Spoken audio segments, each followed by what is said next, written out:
Good morning po mga paps and moms. Ngayon po ay gagawa tayo ng ginataang halaan.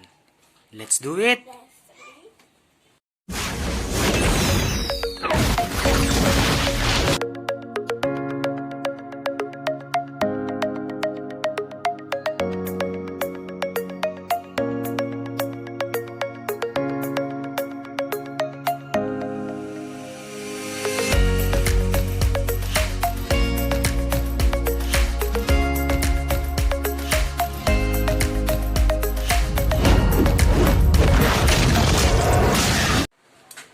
Yan po mga paps and moms, umpisahan po natin ang pagluluto.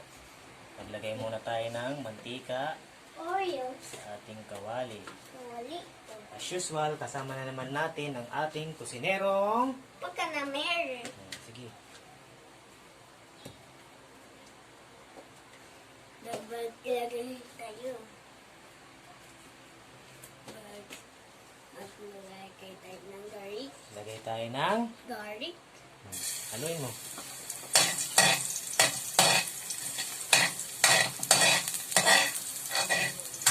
Garlic. Yan ang... Onion. Ayan.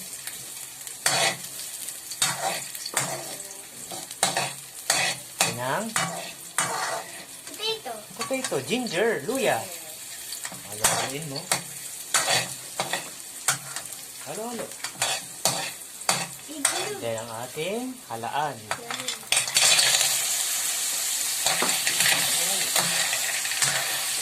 Halo-haluin muna natin mga paps and moms bago natin ilagay ang ating gata. Kailangan pag magluluto tayo ng gata, dapat walang tubig yung gata. Dapat purong gata lang para masarap. Pag hinaluan nyo ng tubig yan, tatabang na po yan. So, ilagay natin ang ating gata o coconut milk. Oh, coconut. Lutuin lang po natin siya sa mahinang apoy para hindi masunog ang ilalim ng niluluto natin. Yan, nilagay tayo ng Pepper. White sugar. salt. Pepper. Sugar.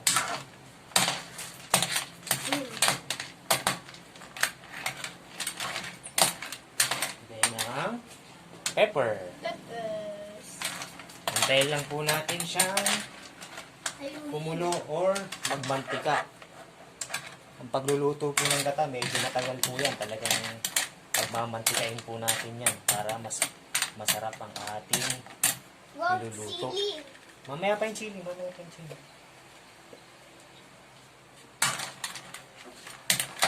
Yan, hintayin natin muna natin yung ano. Hintayin na natin yung magmantika. Yan po mga paps and moms. Kung nakikita nyo, bumuka na po yung ating shell, halaan shell. Ayan, medyo lumalapot na rin ang ating gata. Hintayin pa natin yung magmantika bago natin siya hanguin. Yan po yung sabaw niya. Oh. Pagmamantikain lang po natin siya.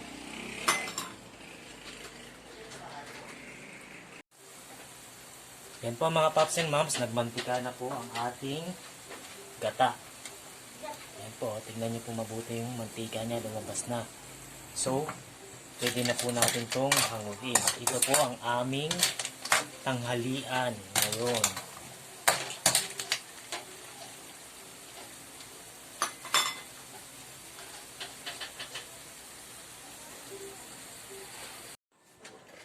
Ito na po ang ating ginataang halaan.